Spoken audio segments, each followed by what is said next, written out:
Good morning, students. Hope you're all having a great time. This is Achal, your mentor, and I'm going to take up SST for class 6. Right, so we are going to begin with chapter number 1 of history, that is study of past. Right, history होती क्या है? Past के बारे में जब हम study करते हैं, right, that is known as history. So let's talk about this study. So in this chapter, what all we are going to cover is, we'll talk about first what is history. History होती क्या है? Why do we study history? Right? Time frame under study. Right? Time frame के बारे में हम जानेंगे. Geographical framework we are going to study. Reasons for the movement of people. लोग एक जगह से दूसरी जगह क्यों travel करते थे? Sources of history. हमारे पास ये जो history के बारे में जितनी भी जानकारी है वो कहाँ से मिलती है हमें? And we are going to be studying about archaeological sources as well, right? So are you all ready? So let's begin. So being inquisitive is natural to human beings, right? Inquisitive means मतलब इच्छुक होना किसी चीज़ की भी जानकारी के लिए, right? So उसको बोलते हैं being inquisitive. हमारे mind में जो questions आते हैं चीज़ों को लेके, that is we are inquisitive. हमारे मन में चीज़ों को जानने के लिए इच्छा पैदा होती है. So that is इसी चीज़ को इंक्विजिटिव होने को नेचुरल माना जाता है. ह्यूमन बीइंग्स इंक्विजिटिव होते हैं. Have you ever asked your parents and grand parents what they did when they were quite young? आप कभी पूछते हैं अपने पेरेंट्स से, ग्रैंड पेरेंट्स से कि जब वो आपकी एज के थे, जब वो छोटे थे, तो वो क्या किया करते थे, उनकी लाइफ कैसी थी?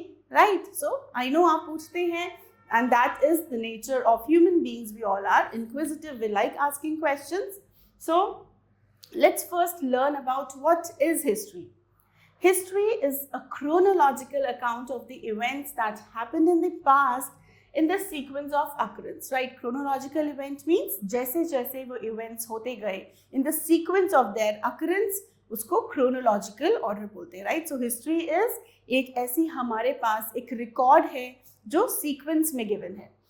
It tells us about how early humans lived and progressed over thousands of years. इतने सालों से जो early humans हैं, कैसे उनका evolution हुआ है, right? कैसे वो develop हुए हैं, किस stage में वो पहले थे और आज वो किस stage तक पहुंच चुके हैं.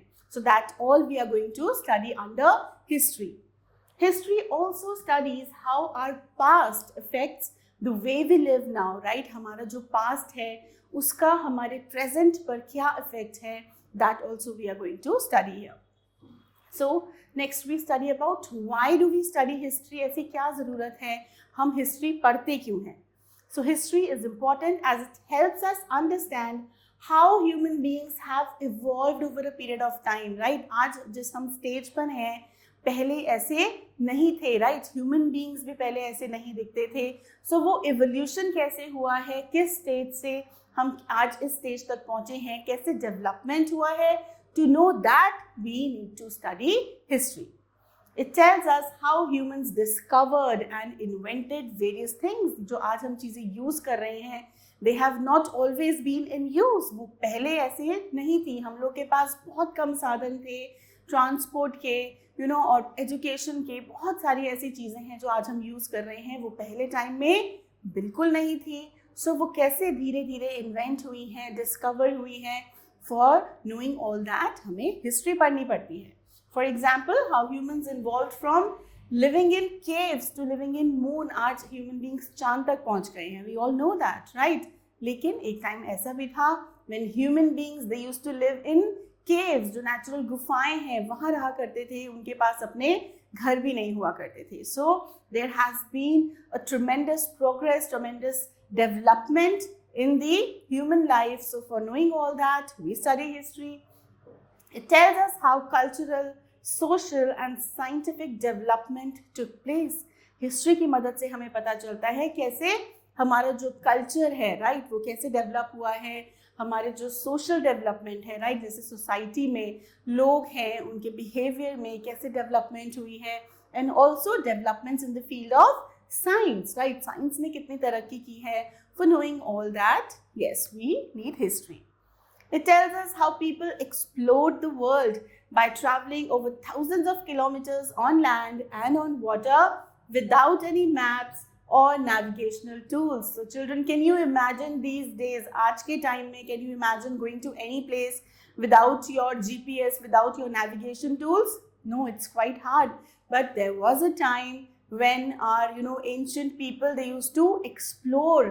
वो पैदल निकल पड़ते थे. They used to travel on land, they used to travel on water, और नई नई जगहों को explore करते थे, and they did not have any maps or any navigational tools. History helps us learn from the mistakes of the past and allows us to take better decisions, right? हम अपनी गलतियों से सीखते हैं. So history में हमारे पास जो recorded चीज़ें हैं, उसमें जो जो mistakes हुई हैं, उन mistakes को जानकर हम अपने फ्यूचर के डिसीजंस को बेटर बना सकते हैं, राइट? मिस्टेक्स क्या होती हैं? उनसे नई चीज़ें सीखते हैं. So same way history helps us to learn from our past mistakes and take better decisions for our future. So in a nutshell, in a few words, what we can say, history tells us how we have reached our current state. आज जिस हम state में हैं, वहाँ हम कैसे पहुँचे हैं, which helps us to understand ourselves, our society. हमें अपने आप को समझने में help मिलती है, हमारी society को समझने में help मिलती है, and also our surroundings, right? हमारे आसपास जो चीज़ें हैं, लोग हैं, उन सब को भी समझने में हेल्प करती है study of history, right? So that is why we need to study our history. Now let's talk about time frame under study. मतलब हम किस टाइम की बात कर रहे हैं, और उस टाइम को, जैसे आज हम कहते हैं we are in the year 2024, right? So उस टाइम पे टाइम को किस तरीके से नोटिस किया जाता था, नोट किया जाता था. Let's see that. So the earth was formed billions of years ago. ये जो हमारी अर्थ है वो फॉर्म हुई थी. Life came into being in various forms slowly and gradually. और ये जो लाइफ है, राइट, बहुत स्लोली एंड ग्रेजुअली आई है हमारी into existence. Scientist believe that humans came into existence about 2 lakh years ago. जो ह्यूमन बीइंग्स हैं वो अबाउट 2 लाख years ago इस धरती पर आए हैं, while the earth was formed billions of years ago. So based on the remains and signs they have found, so scientists ने ये कैसे पता लगाया है कि human beings came into existence about 2 lakh years ago? They studied the remains. Remains means जब कोई चीज़ खत्म हो जाती है, उसका जो बचा कुचा जो चीज़ें होती हैं, remains होती हैं, उससे पता लगाया है. and signs they have found, और उनको कुछ जो signs मिलते हैं excavations के दौरान, राइट? सो उन सब चीज़ों से साइंटिस्ट ने पता लगाया है कि ह्यूमन बींग्स 2 लाख साल पहले ही इस धरती पर आए हैं. They believe it took humans several thousands of years to go from living in caves to be living in settlements and towns. So scientists believe that it took humans several thousands of years. They came into existence 2 lakh years ago, but बहुत हजारों साल बाद जाकर human beings जो हैं वो caves, they started living in caves, और केव से आज जो सेटलमेंट्स और टाउन्स, आज जैसे लोग सिटीज़ और टाउन्स में रह रहे हैं, सिविलाइजेशंस में रह रहे हैं, वो उस ट्रांजिशन में थाउजेंड्स ऑफ ईयर्स लगे हैं ह्यूमन बींग्स को. So the study of history is therefore divided into 3 periods, right? So 3 periods में हमने स्टडी ऑफ हिस्ट्री डिवाइड की है. Ancient history, medieval history and the modern history. These periods are not standard across the world, but most of the world has accepted this division of history. ये जो तीनों periods में divide किया गया है history को, पूरे वर्ल्ड में ऐसा नहीं है कि exactly same माना जाता है, but more or less इस standard को accept कर लिया गया है. In this class, we'll be studying about ancient history mostly. So in the ancient history, कौन सा time हम study करते हैं? We study the time between 5 lakh BC to 800 AD. Now what is this BC and AD? So BC refers to, BC and AD, they are basically, they are terms to measure time. BC refers to before Christ and AD refers to Anno Domini. I'll explain you. So the birth of Jesus Christ is taken as a reference point from where historians count dates, right? जो historians हैं वो जिस साल में Jesus Christ का birth हुआ था उसको एक रेफरेंस पॉइंट ले लेते हैं, right? Have you ever studied about timelines, right? हम टाइमलाइंस के बारे में पढ़ते हैं. So this the year when Jesus Christ was born was taken as 0, right? इसे हम 0 मान लेते हैं, और उनसे पहले, उनके बर्थ से पहले के जितने साल हैं उनको हम BC में काउंट करते हैं. That is the years that were before the birth of Christ. And after that, we count in AD. AD means Anno Domini. That is the year of the Lord. Right? So, the birth of Jesus Christ is taken as the reference point. This is the reference point from where historians count dates. All dates before the birth of Christ are counted backwards, right? All these dates are counted backwards and are denoted by the letters BC, right? So, अगर एक साल पहले की हम बात करते हैं before the birth of Christ, it will be 1 BC. Then it goes on increasing this way. That is, if we say 2000, so 2000 BC means 2000 years before the birth of Jesus Christ, right? And for example, 3000 BC means 3000 years before Christ was born. The dates after the birth of Christ is denoted by the letters AD, which means Anno Domini, right? And it means in the year of the Lord. These years are counted forward. इसके बाद हम forward count करते हैं. So 1, 2, this is 1 AD, 2 AD, 2 AD, right? So this is how we study the timeline, the time frame. See here, this is the timeline, this is the reference point, that is the year in which the Lord was born, and this is going backwards, that is BC, and this goes forward AD. But nowadays, historians prefer to use the terms BCE and CE instead of BC and AD. पहले BC and AD use किया जाता था, और आज के time में historians they prefer using BCE and CE. So what is BCE? BCE stands for before common era, right? Before common era, and CE stands for the common era. Clear? It is same as BCE is same as BC and CE is same as AD. So BCE stands for BC, is the same as BC, and CE is same as AD, that is Anno Domini. Now, to calculate the difference between the dates in BCE and CE, हम क्या करते हैं? हम दोनों dates को add कर देते हैं, right? इससे हमें उनके बीच का time का difference पता चल जाता है. It tells us how many years were there between 2 years, right? For example, see here. For example, let us presume an incident occurred in, this is our reference point. Let's say an incident occurred in 1500 BCE and a similar kind of incident occurred in 1200 CE, that is 1200 Common Era. अब हमें इनके बीच का जो time difference है वो calculate करने के लिए क्या करेंगे? We are going to add up these two, right? That means 1500 years, ये कितने हो गए? 1500 years before the birth of Christ and 1200 years of the Common Era. So that means total कितना हो गया? We are going to add up. That is 2700 years, right? To know the difference between two dates, we simply add them up. So simply we know that the incidents occurred 2700 years apart. So this is one example. This is how you can find the time difference. Now let's talk about geographical framework, right? कि जो हमारी location है उसका क्या impact होता है settlements पर, कैसे लोग उन किन जगहों को ज़्यादा प्रेफर किया करते थे. So the geographical location of a place, कोई जो जगह है उसकी लोकेशन पर डिपेंड करता है. It has a huge impact on its history. Factors such as type of land, soil, availability of water, climate affect human settlements, right? लोग कहाँ रहना पसंद करते हैं? जहाँ उनको अच्छा पानी मिल सके, जहाँ रहने के लिए अच्छा लैंड हो, राइट? कैसा लैंड है, कैसी सॉइल है कि वहाँ पर अच्छी खेती हो सकती है कि नहीं, क्रॉप्स उगाई जा सकती है कि नहीं, फर्टाइल लैंड है या नहीं, राइट? वाटर है या नहीं. क्लाइमेट ऑल्सो अफेक्ट्स कि लोग ऐसी जहाँ पर ये सब चीज़ें फेवरेबल होती थी, अच्छी होती थी, लोग वहाँ ज़्यादा सेटल हुआ करते थे.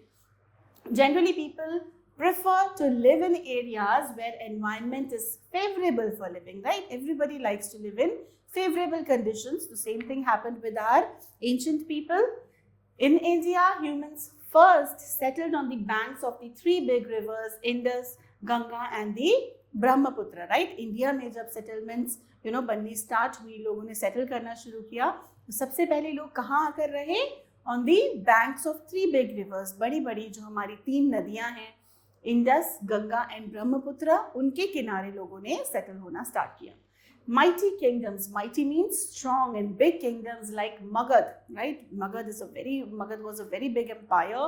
So kingdoms like Magad emerged in Indo-Gangetic plain, right? Indo-Gangetic plain में Magad जैसे बड़े बड़े kingdoms, occur हुए, emerge हुए. They settled in these areas due to the following advantages. किस वजह से जो मगध एम्पायर है, मगध किंगडम है, वो इंडो-गैंगेटिक प्लेन में जाकर सेटल हुआ?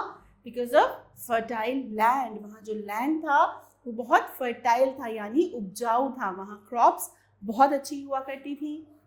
Near by source of water for their needs, क्योंकि वो रिवर्स के बैंक्स पे था, सो वहाँ पर पानी की कोई प्रॉब्लम नहीं होती थी. जो रिवर्स होती हैं वो हमें फ्रेश वाटर प्रोवाइड करती हैं. गुड क्लाइमेट, वहाँ क्लाइमेट भी बहुत अच्छा था. And rivers served as means of transport. उस टाइम पर पानी के जरिए एक जगह से दूसरी जगह बोट्स के थ्रू जाया जा सकता था. So all these factors contributed to the favorable conditions that made kingdoms like Magad emerge in the Indo-Gangetic plain. Now the Himalayas in the north में जो Himalayas हैं, right, they separate India from Central Asia. जो mountains हैं और जो हमारे Himalayas हैं north में, वो इंडिया को सेंट्रल एशिया से अलग करते हैं, सेपरेट करते हैं. And it protects it at the same time, और उसको प्रोटेक्शन भी प्रोवाइड करते हैं from its enemy countries. The passes in the mountains allowed movement of the people, specially the traders and travelers, and helped in development of trade and exchange of cultures, right? So ये mountain passes क्या होते हैं? Mountains के बीच में कुछ जो low areas होते हैं, right? जो कुछ जगहें होती हैं जहाँ से, जो mountains के बीच में कुछ low area आता है, वहाँ से लोग easily travel कर पाते हैं, right? So वहाँ उससे क्या help होती है? जो traders हैं, businessmen जो होते हैं, merchants होते हैं, वो एक जगह से दूसरी जगह इजीली ट्रैवल कर सकते थे. इससे क्या हुआ? It helped in development of trade, right? जो हमारा ट्रेड था, बिजनेस था, वो फ्लरिश किया. एंड जो कल्चर्स थे, it helped in exchange of cultures. So एक जगह के लोग दूसरी जगह जाते हैं तो उनका कल्चर जो है, उसकी कुछ चीज़ें दूसरे कल्चर वाले अडेप्ट करते हैं, कुछ चीज़ें हम अडेप्ट करते हैं. So it helped in cultural development also. In the south, right, north की बात करें तो हिमालयाज इंडिया को सेपरेट करते हैं from the central Asia. And when we talk about the south, India का जो साउथ है, the long coast line of India allowed trade with Rome to flourish, right? जो कोस्ट लाइन है इंडिया का, जो आप नीचे वाला हिस्सा देखेंगे, सदर्न हिस्सा, वो पूरा का पूरा कोस्ट लाइन है, यानी सी के किनारे है. So it allowed trade with Rome. इससे क्या हुआ? सी ट्रेड जो था रोम से, उसको फ्लरिश करने में हेल्प हुई. Thus the oceans also helped in the exchange of goods. So जो oceans हैं, इन्होंने भी हेल्प की goods को एक्सचेंज करने में, religious and cultural ideas को भी एक्सचेंज करने में. So एक जगह से दूसरी जगह जब लोग ट्रैवल करने लगे, तब कल्चरली डेवलपमेंट होने लगी, रिलीजियस डेवलपमेंट होने लगी, right? People use to exchange their religious ideas, their cultures. So this way all these things along with the trade started to develop. Exchange of goods and ideas slowly led to the development of civilizations. इससे civilizations लोगों की जो लोगों की societies हैं वो develop होने लगी. And growth of towns and cities, and it led to growth of towns बनने लगे, cities बनने लगी, लोग permanent settlements की तरफ जाने लगे. With the passage of time they developed into huge kingdoms. और जैसे जैसे टाइम बीतता गया, बड़े बड़े किंगडम्स में ये जो सिविलाइजेशंस हैं ये डेवलप हो गई, right? Now let's talk about why people needed to move. लोग एक जगह से दूसरी जगह मूवमेंट क्यों किया करते थे? So people moved from place to place for various reasons, and some of the reasons are people moved in search of food, खाने की तलाश में. जैसे कि एनिमल्स हैं आजकल की हम टाइम में बात करें, why do animals move? They move from one place to another in search of food. Same way people at one point of time, ancient time की अगर हम बात करें, people had to move from one place to another to search for food. People moved in case of natural disasters like floods and famines. कभी floods आ जाते थे या सूखा पड़ जाता था, ड्रॉट आ जाते थे, राइट? तो ऐसे केसेस में भी लोग अपने घर, अपने जगह बदल लेते थे. जहाँ वो रहा करते थे उस जगह को छोड़कर किसी दूसरी जगह चले जाया करते थे. Religious leaders moved to spread their teachings, and people who used to teach religion, they also moved from one place to another to teach people, right, to preach.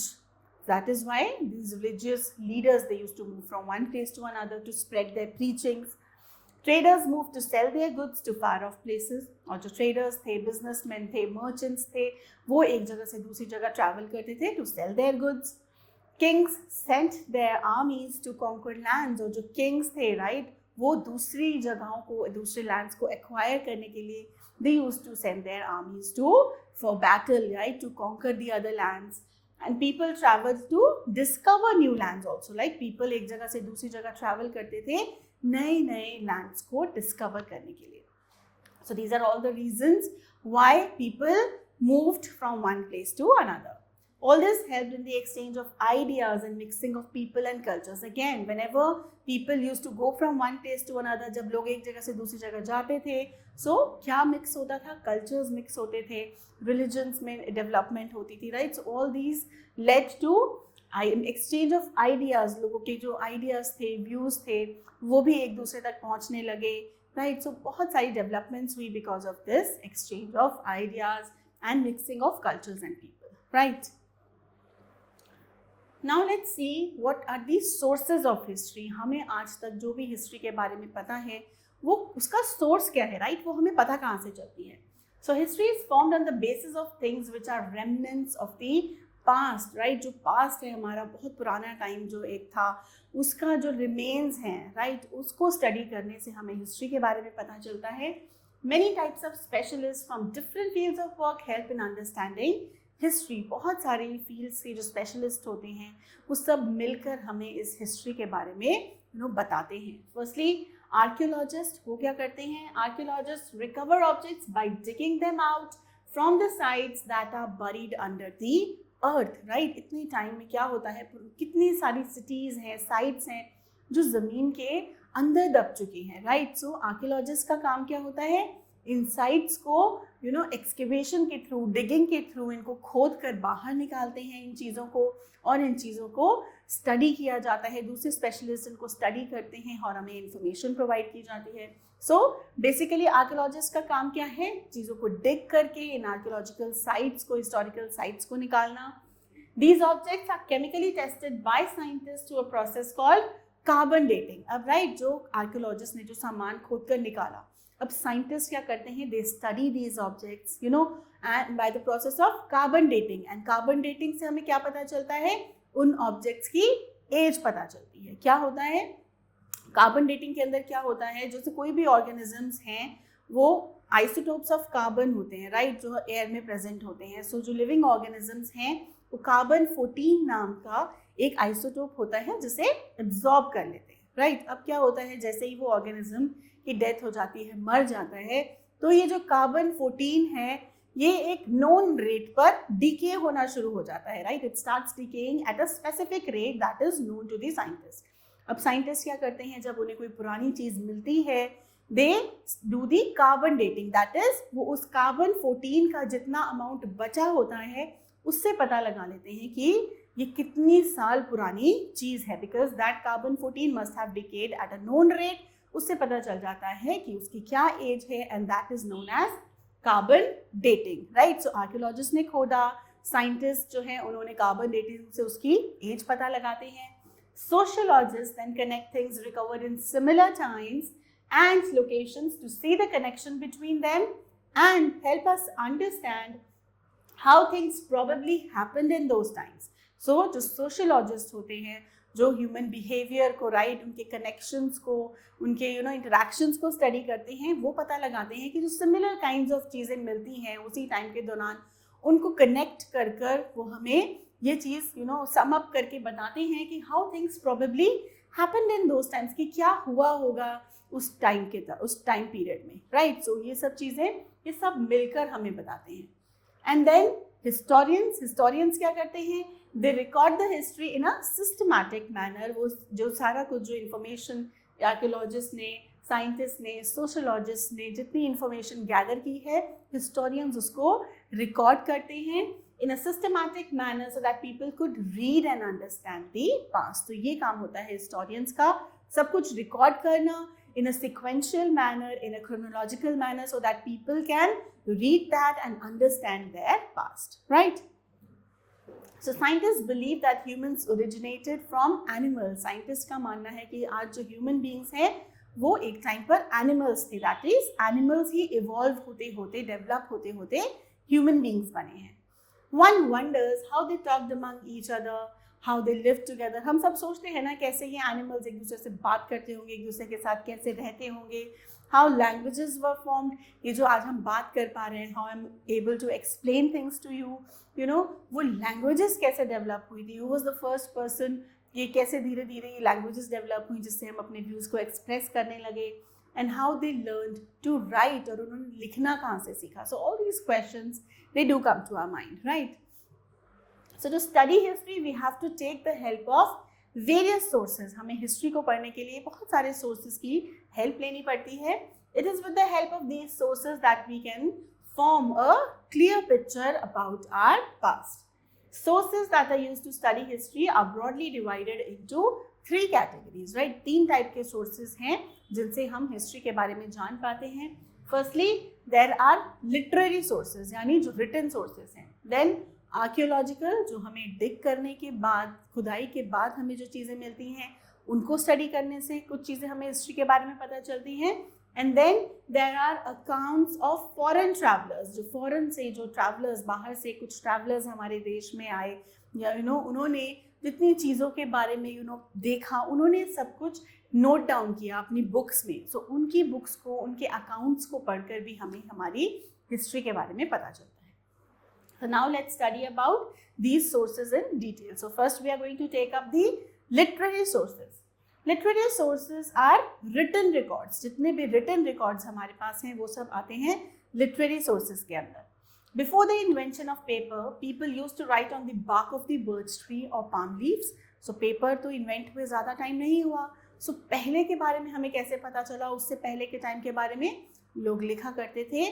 जो बर्च ट्री होती है उसकी जो बाग होती है, छाल होती है, उसके ऊपर लिखा करते थे, right. They used to write on palm leaves. Palm, जो हमारा पाम ट्री होता है उसकी बड़ी बड़ी लीव्स के ऊपर लोग लिखा करते थे. These are called manuscripts. और ये जितने भी रिटन रिकॉर्ड्स हैं इनको हम मैन्यूस्क्रिप्ट्स कहते हैं. Over a period of time, these manuscripts got destroyed as they were very fragile. अब एक लीफ है वो कितने टाइम तक रह पाएगी, राइट. वो कुछ टाइम बाद डिस्ट्रॉय हो गए. जो ये वुड की बाग है ये सब डिस्ट्रॉय होने लगी. But some of them survived and have been kept in monasteries, right. So ये सारे रिटन रिकॉर्ड्स थे, सारे के सारे हमारे पास अवेलेबल नहीं हैं. उनमें से कुछ ही रिकॉर्ड्स जो बच पाए वो आज हमने प्रिजर्व करके रखे हुए हैं. They are in monasteries, they are in some temples, और under the care of government in various measures उनको हाईली अच्छी कंडीशंस में प्रिजर्व किया गया है जिससे कि वो रिटन रिकॉर्ड्स हमारे पास रहे. ऑल्दो काफ़ी सारे रिकॉर्ड्स ऐसे हैं जो डिस्ट्रॉय हो चुके हैं. These manuscripts can be divided into 2 categories. अब ये जो मैन्यूस्क्रिप्ट्स हैं, जो हमारे रिटन रिकॉर्ड्स हैं, इनको भी हम 2 कैटेगरीज में डिवाइड करते हैं. Firstly we have religious and the second is secular. So religious sources के अंदर क्या आता है, ancient Indian literature were mostly religious in nature, right. जो इंडिया की जो ancient history है, literature है, वो mostly religions पे based है, right. धर्म के बारे में उसमें बहुत जानकारी है. and contain no definite date for events. लेकिन उसके अंदर events की कोई भी particular, कोई definite date नहीं given है.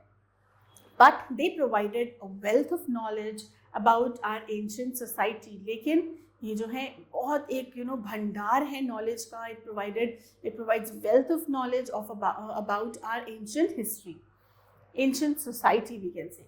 द पुराण्स, जो पुराण होते हैं, वेद होते हैं, उपनिषद होते हैं, the Tripitakas, they are all examples of religious literature, right. So literary sources 2 type के होते हैं. उसमें से जो रिलीजियस लिटरेरी सोर्सेज हैं उसके अंदर हमें नॉलेज मिलती है अबाउट religion, right. उसके अंदर वेद, उपनिषद, पुराण, त्रिपिटकास, they all are there from where you get wealth of knowledge. So now let's see secular literature. secular के अंदर, secular literary sources के अंदर religion से related चीज़ें नहीं होती. इसमें क्या होता है, there are texts जो grammar से related हैं, right. politics से, there are poems, there are plays, there are dramas, etc.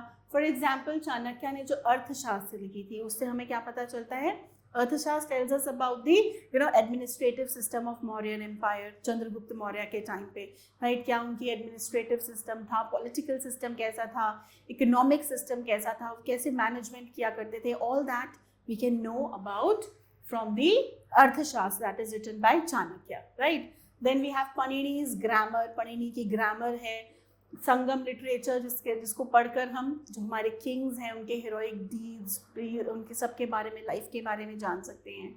And they are plays written by Kalidas and so on that give us a glimpse of the life of people during those days, right? इसमें religion से related नहीं, उस time पे जो लोग थे, right, उनकी life से रिलेटेड हमें चीज़ें पता चलती हैं when we study about these secular literary sources. Clear? So now we have talked about literary sources. Now let's talk about archaeological sources. Archaeological sources क्या हैं? This archaeology is the study of the remains of the past. So पुराने time की जो बची कुची चीज़ें हैं उनको पढ़कर, that is known as archaeology. उसकी जो स्टडी है, remains की study, that is known as archaeology. Archaeologists dig up earth to search for the remains of past buried under it. So archaeologists का काम होता है खुदाई कर कर पुराने टाइम की चीज़ों को ढूंढ निकालना और फिर उससे जानकारी हासिल करना. Their work helps us to reconstruct the history of the period when humans did not know how to write. So उस टाइम के बारे में जब ह्यूमंस को लिखना नहीं आता था, right? We have written records, but उससे पहले क्या, जब लोगों को लिखना नहीं आता था, उससे पहले की हिस्ट्री के बारे में हम कैसे जानते हैं? By digging out these sources, the remains of the past हैं. आर्कियोलॉजिस्ट उनको डिग करते हैं और उन चीज़ों को स्टडी कर कर हमें हिस्ट्री के बारे में, उन लोगों की लाइफ के बारे में पता चलता है. Their works helps us to reconstruct the history of the period when humans did not know how to write. We have no written records of that period. They study about the remains of buildings, right? जो कुछ buildings निकलती हैं खुदाई में, can you imagine cities की cities हमें excavations के दौरान निकलती हैं. So उन buildings के remains को study किया जाता है. pottery जो मिट्टी के बर्तन होते हैं, pottery होती है, उनको study किया जाता है. weapons, कौन कौन से weapons वो लोग use किया करते थे, which tools, which ornaments were used at that time. Bones, bones को स्टडी किया जाता है. जो स्केलेटन्स निकलते हैं उनके बोन्स को स्टडी करके उनकी एज के बारे में पता लगाया जा सकता है. ग्रेन्स कौन कौन से उस टाइम पे हुआ करते थे, रिमेन्स ऑफ प्लांट्स एटसेट्रा, कौन से प्लांट्स हुआ करते थे. So all that we get to know when these archaeologists dig up the earth and find these things that are the remains of the past. So they are broadly divided into following divisions, right? So ये जो archaeological sources हैं, they are again divided into inscriptions, coins, monuments, or that are the remains of the buildings, artifacts which are like pottery, sculpture, ornaments, paintings, tools, etc. They all come under artifacts, and other miscellaneous objects like remains of plants, bones of animals, charred grains, जले हुए जो grains होते हैं, weapons, pieces of stones, etc. So these are all other, they are all divisions of the archaeological sources. So let's study about all these in little detail. This as you see is Panini's grammar written on a birch bark, right? This is a manuscript that is written on the bark of a birch tree, and these are archaeologists. As you can see, they are digging up and they found a skeleton under the earth, buried under the earth. So this is how we learn about our history. So now let's study about the inscriptions first. So inscriptions are records engraved mostly on rocks, stone pillars, walls and on metal slabs, right? इनको लिखा नहीं जाता था, इनको engrave किया जाता था, right? क्या कहते हैं? engrave किया जाता था किस पर? rocks पर, बड़ी बड़ी चट्टानों पर engrave किया जाता था, stone pillars पर, walls पर, and on metal slabs, metals पर भी engrave किया जाता था. So these are known as inscriptions. Inscriptions are most reliable evidence and their study is called epigraphy. Inscriptions की study को क्या कहा जाता है? Epigraphy, and these are the most reliable evidence of our history. Most of the inscriptions have survived as they were written on a hard surface, right? क्योंकि ये hard surface पर लिखे गए थे, stone slabs हैं, metal slabs हैं, तो most of these inscriptions have survived and we have all these written records. A large number of inscriptions tell us about the orders and victories of the kings. ज़्यादातर जो inscriptions हैं वो क्या बताते हैं, उस टाइम के जो kings थे उनके जो orders थे, यानी जनता के लिए जो वो commands दिया करते थे, rules बनाया करते थे, वो written है. And then they also have their victories, the list of their victories. Some of the inscriptions also tell us about the religious policies of the kings. कुछ inscriptions में जो kings religious policies follow किया करती थी उसकी भी information है. For example, inscriptions of Emperor Ashoka tell us about his Dhamma, right? जो अशोका, Emperor अशोका थे, उनके धम्मा के बारे में भी हमें इन inscription से पता चलता है, right? धम्मा क्या था उनका, कि जब वॉर हुआ तो वॉर के बाद वो डिस्ट्रक्शन देखकर ही was completely moved, and after that he decided that he is never going to fight any battle after that. That is Ashoka's Dhamma. We all get to know that about from these inscriptions only. Most of the inscriptions that are found are written in Prakrit, Pali, Brahmi, Sanskrit, Telugu and Tamil. These are the languages in which these inscriptions are found. Among the inscriptions found, those of Ashoka by far give the best description of his reign. So उनके जो rule का time था, best inscriptions जो है वो अशोका के time के हैं, जिनमें उनका रीन का बहुत अच्छे से इलस्ट्रेशन किया गया है, डिस्क्रिप्शन दिया गया है. So ये बात होगी इंस्क्रिप्शंस की. So now let's study about another archaeological source, that is coins. So coins कौन से होते हैं? The study of coins. Coins जो हमें एक्सकेवेशन के दौरान मिलते हैं, पुराने टाइम में जो यूज़ किए जाते थे, वो coins हमें archaeologists dig कर देते हैं. And study of those coins is known as numismatics, right? What do we call that? Numismatics. Study of inscriptions is known as epigraphy, and study of coins is known as numismatics. Remember that. So thousands of ancient Indian coins have been discovered. Digging में बहुत सारे thousands of different kinds of coins have been discovered. Coins enable us to understand the ruler and extent of his rule. Coins को देखकर हमें उस time कोई कौन ruler था उस जगह का, उसका पता चलता है, and for how long did he rule ये भी पता चलता है. Some of the coins are inscribed with the dates or the image of the king. Coins पर kings की images हैं या dates inscribed होती हैं.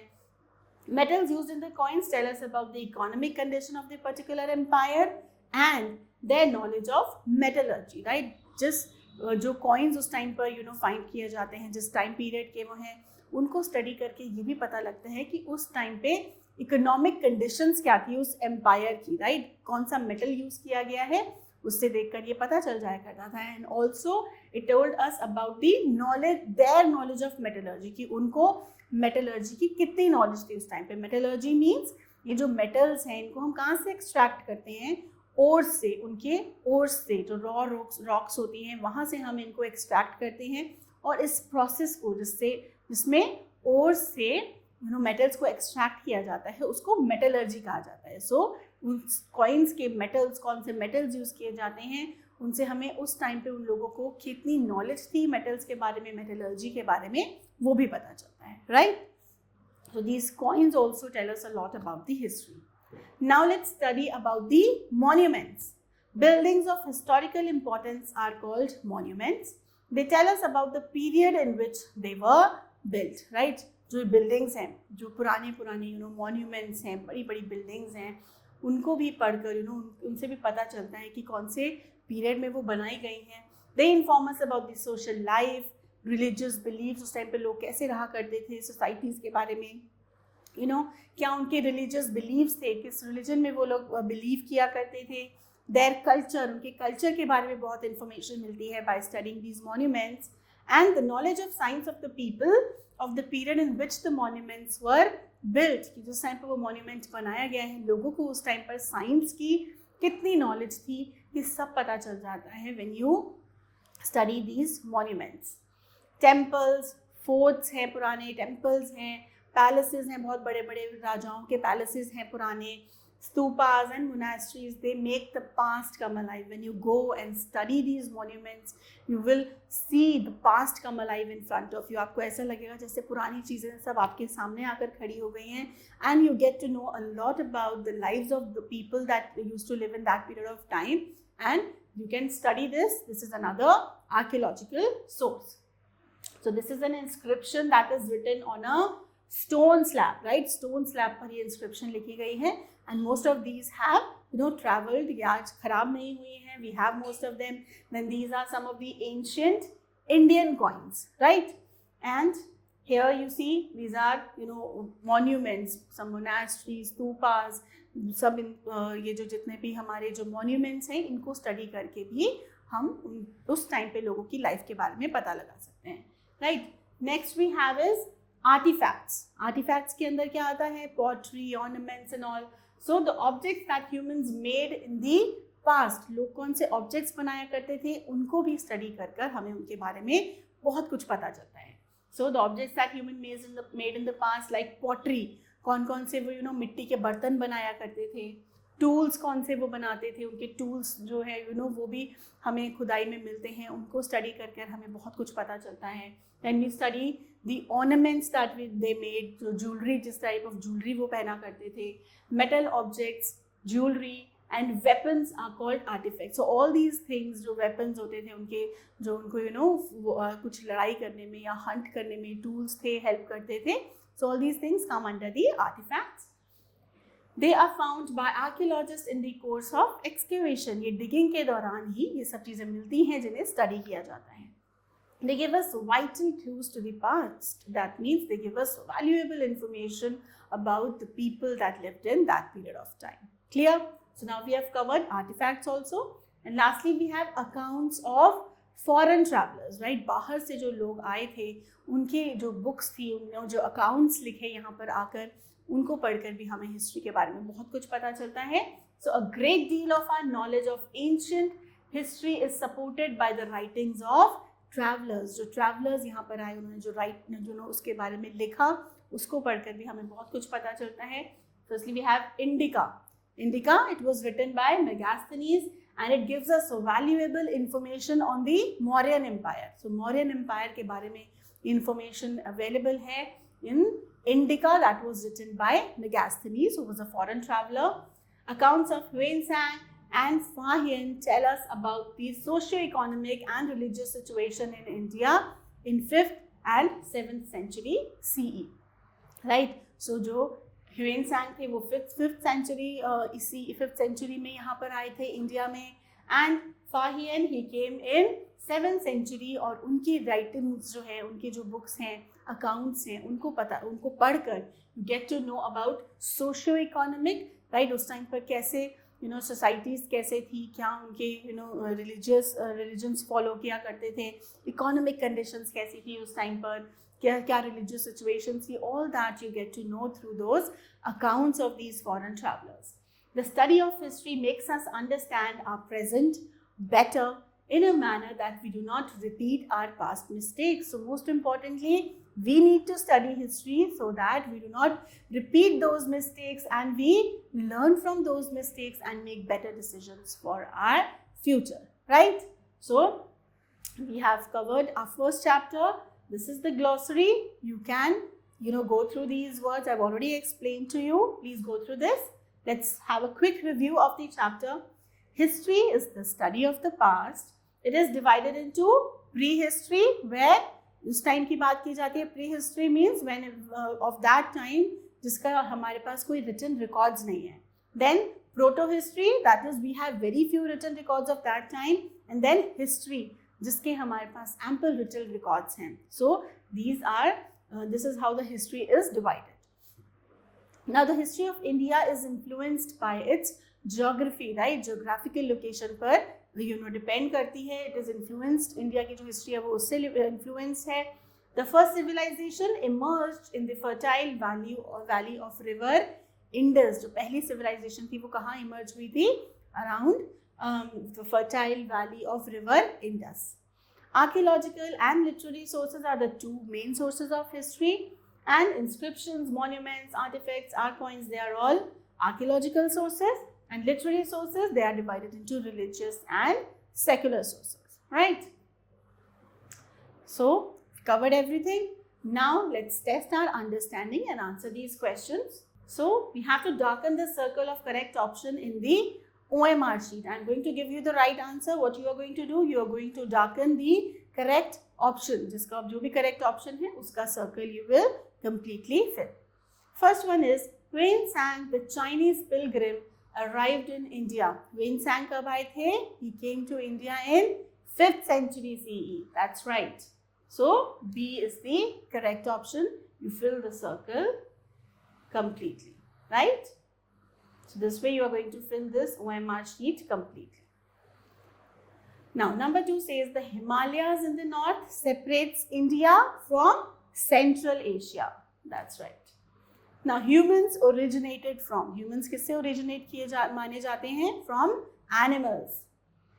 C. Fourth, the Arthashastra was written by Chanakya. Number 5, monuments, coins, artifacts and inscriptions. They are examples of what kind of sources?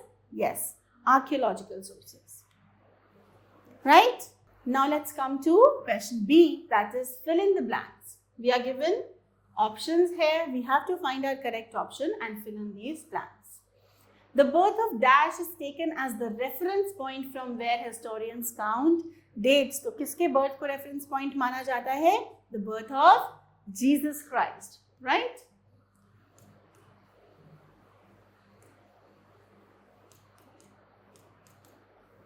Number 2, the Dash was written by Chanakya. Chanakya ने कौन सी book लिखी थी? अर्थशास्त्र. So here. अर्थशास्त्र. Number 3, study of inscriptions. क्या कहा जाता है study of inscriptions को? Epigraphy, right? So we have epigraphy.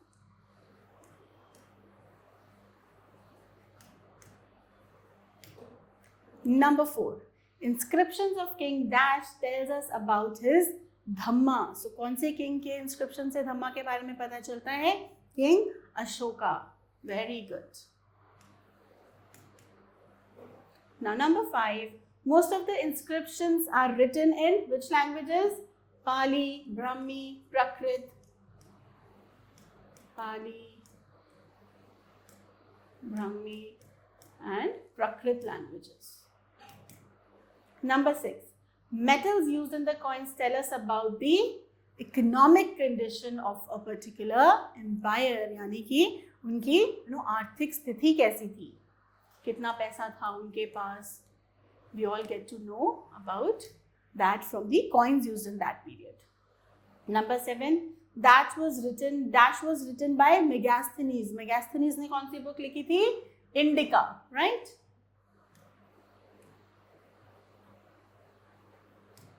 And number 8, accounts written by Dash and Dash tell us about the socio-economic and religious situation in India in the 5th and 7th century. कौन आए थे? कौन से foreign travelers? Huinsang and Fahian. So, Huinsang and Fahian tell us about these. Clear everyone? Let's move to question number C, which is say if the given statement is true or false. So let's read the first statement. The Arthashastra was written by Rishi Valmiki. Is it true? No, it was written by Chanakya. So it is false. Inscriptions and pillars are manuscripts. क्या ये manuscripts हैं? No, they are not. So this is again false. Fahian visited India in the 5th century AD. So did Fahian visit in 5th century AD? No, he visited in 7th century AD. Huinsang visited in 5th century. Again false. Number 4. Archaeology is the study of the remains of the past buildings, paintings, etc. Yes, it is. True. It is the study of the remains of the past. Number 5. People traveled to discover new lands. Yes, they did. Right? So next we have answer the following questions, which I'm sure you all must have understood while explaining the chapter. I have explained everything to you. Kindly do these questions, children. And we are done with the chapter. I hope you enjoyed learning with your teacher, Achal. I hope to see you in the next chapter. Till then, you all stay blessed and stay stimulated. Bye, kids. Have a great day.